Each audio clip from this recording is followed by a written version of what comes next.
A été financée par les établissements de traitement et d'exportation de poissons.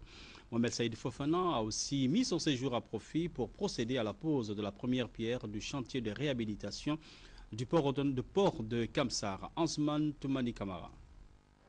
Soit un point d'eau par district, ces 14 forages inaugurés par le Premier ministre sont financés par les établissements de traitement et d'exploitation de poissons installés à Kamsar. Cela sur recommandation du ministre de la Pêche et de l'Aquaculture qui exige désormais l'implication de ces établissements dans la réalisation des œuvres d'intérêt communautaire au niveau de leur site d'implantation. Nous rendons grâce à Dieu et nous remercions le gouvernement qui nous a offert ce forage. Avant, ce sont les femmes qui se mobilisaient pour transporter l'eau dans notre mosquée. Mais maintenant, nous n'avons plus de soucis.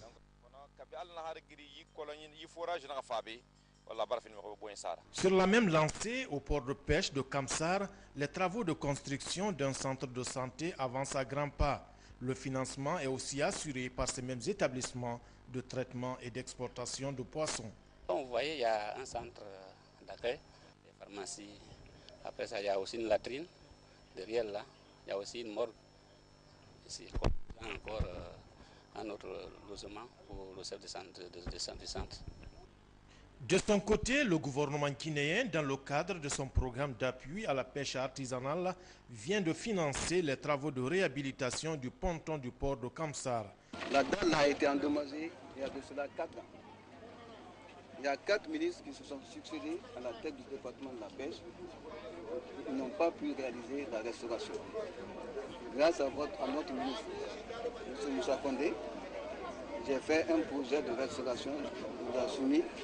Et grâce à vous, l'État a débloqué l'argent pour restaurer ce ponton. C'est sur ce ponton que tout le débarquement du poisson qui est sur Kamsar ici passe par ce ponton. Nous savons que ce ponton-là est indispensable pour non seulement les professionnels du secteur de la pêche artisanale, mais aussi pour l'approvisionnement des populations de Kamsar et d'ailleurs de l'intérieur du pays.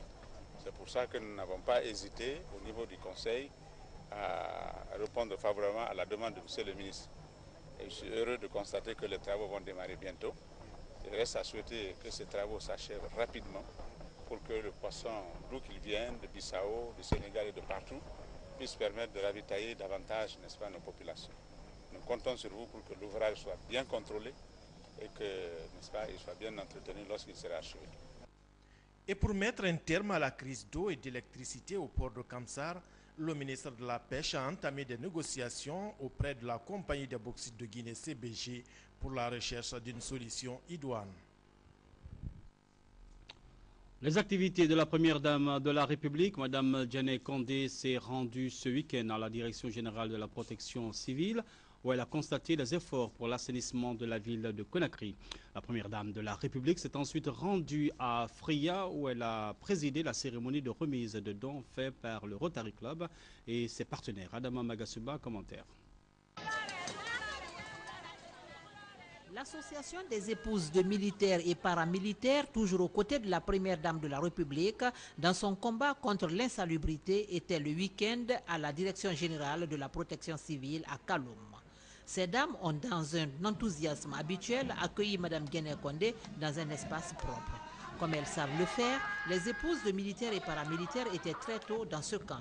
Cela en présence de toute la corporation, du chef de cabinet Albert Toupou, en passant par le directeur général Mohamed Garé, jusqu'au dernier agent du ministère de la Sécurité. Tous ont participé à l'opération.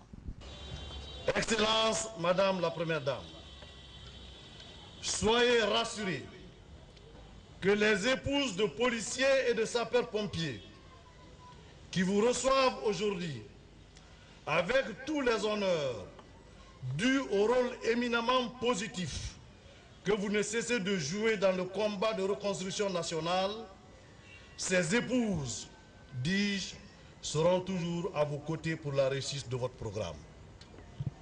Elles vous prient, par ailleurs, de transmettre au chef de l'État, son Excellence le professeur Alpha Condé, leur farouche détermination à faire de la sécurité pour tous une réalité.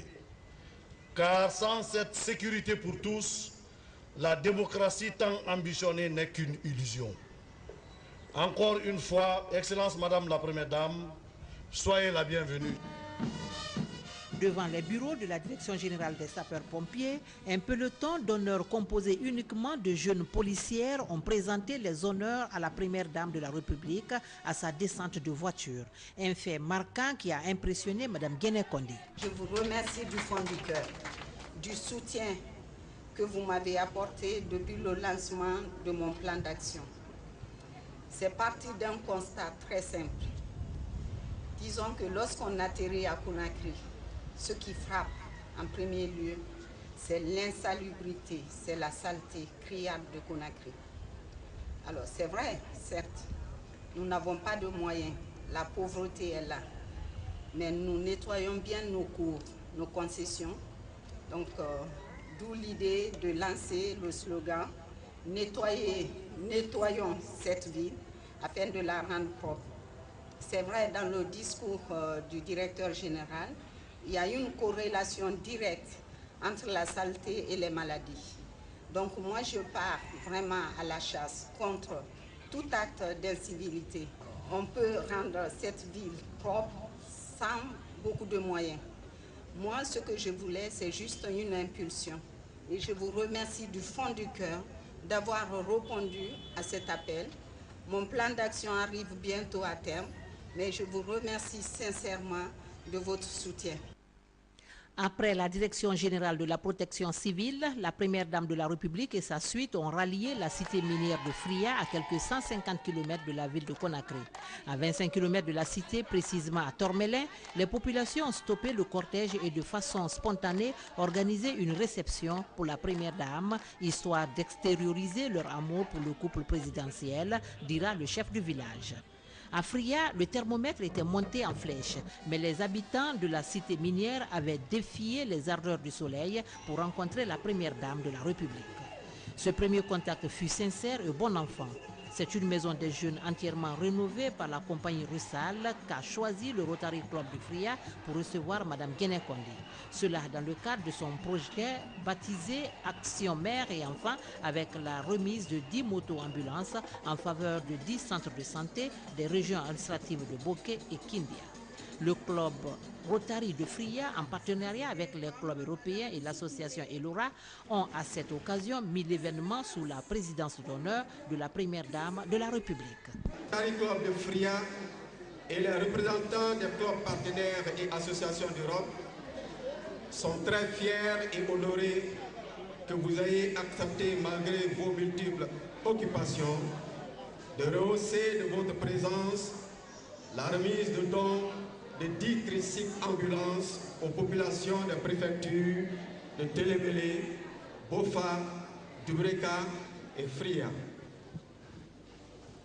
Excellence, Madame la Première Dame, votre présence parmi nous en ce jour solennel, que j'ose croire restera incrustée en lettres d'or dans les annales de l'histoire de la cité d'Alumine, donne un caractère significatif et symbolique à cette cérémonie qui nous réunit.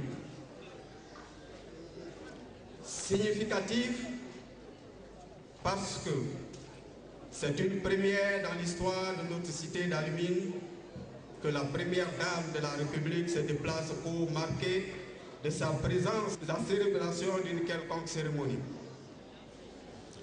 Symbolique parce que, Excellence, Madame la Première Dame, depuis l'investiture de votre époux, le professeur Alpha Condé, président de la République, vous ne ménagez aucun effort pour être aux côtés des couches les plus défavorisées en général et particulièrement les femmes et les enfants, afin de leur apporter un réconfort moral et matériel.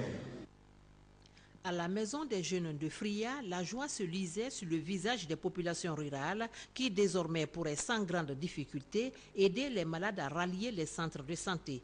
Une quarantaine de conteneurs de matériel médical transportés par la compagnie Russal de Rouen en France à Fria est une preuve éloquente d'assistance aux populations guinéennes, un geste qui a été salué par le président de Rotary Fria. Pour aider l'organisation humanitaire, l'usine Russal Frigia a de son côté offert des trousses médicales, du matériel de nettoyage, des détergents et assuré la dotation en carburant des motos pendant 6 mois. Cette cérémonie fut l'occasion pour le Rotary Club de Fria de décerner des satisfecits aux membres du club Rotary et partenaires présents pour la circonstance.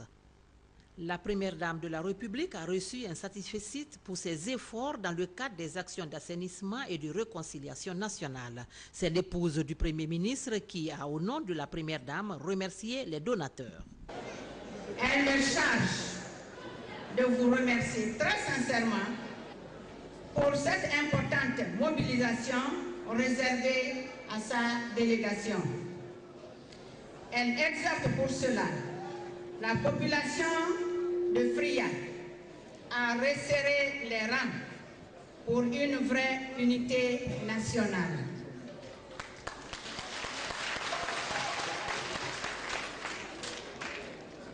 La première dame me charge de remercier le Rotary Club de Fria pour ce don de moto-ambulance qui sauront assurer l'amélioration de la santé de nos populations.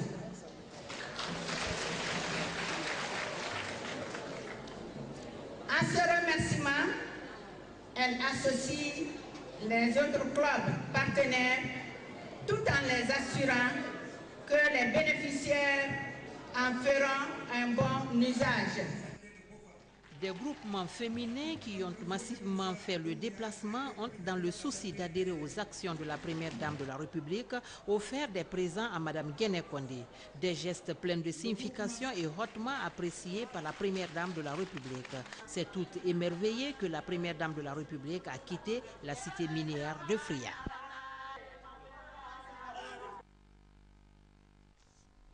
Voilà, madame, messieurs, c'est la fin de cette première édition. Merci de votre bien d'avoir